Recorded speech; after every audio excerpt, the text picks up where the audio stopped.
চট্টগ্রাম যদি ভারতে চলে আসে তাহলে ল্যান্ড লক বলে একটা শব্দ আছে, অর্থাৎ নর্থ ইস্টে। আজকে আমি একজন পচা পাগল সাংবাদিকের সঙ্গে আপনাদের পরিচয় করে দিব। নাম তার ময়ূররঞ্জন দাস। সে রিপাবলিক বাংলাতে সিনিয়র এডিটর হিসেবে আছে। সে একজন খাঁটি গোবর খাওয়া ব্রেইনার মার্কা সাংবাদিক হবে মেবি। ভারতে আসলে তার কোনো পাত্তা নাই। সে বাংলাদেশ নিয়ে এর জন্য অতিরিক্ত মিথ্যা ভুল অপপ্রচার নিউজ করে যাচ্ছে। সে এক এক দিন এক এক রকম কথা বলেই যাচ্ছে। আসলে সে এখন আবার নতুন করে বলছে যে চট্টগ্রাম তাদের জন্য হলে ভালো হতো বাণিজ্যিকভাবে।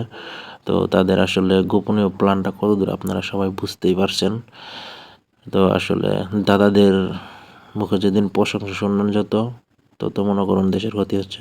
তাই দাদাদের থেকে সাবধান থাকুন, দেশকে ভালোবাসুন। তো চলুন আমরা চট্টগ্রাম নিয়ে সেই পাগলা পচামার্কা সাংবাদিকের কথাগুলো শুনে আসি।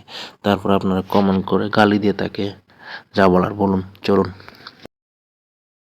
চট্টগ্রাম, এই চট্টগ্রামটা সমস্ত দিক থেকে খুব ইম্পর্টেন্ট। চট্টগ্রাম যদি ভারতে চলে আসে তাহলে ল্যান্ড লক বলে একটা শব্দ আছে, অর্থাৎ নর্থ ইস্টের এই মুহূর্তে, উত্তর পূর্ব ভারতের এই মুহূর্তে কোনো সমুদ্র পথ নেই।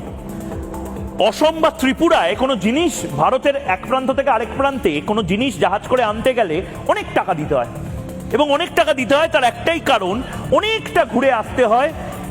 চট্টগ্রাম যদি ভারতের অংশ হয়ে যায় তাহলে এই যে ডিস্টেন্স, সেই ডিস্টেন্সটা একদম মিটে যাবে।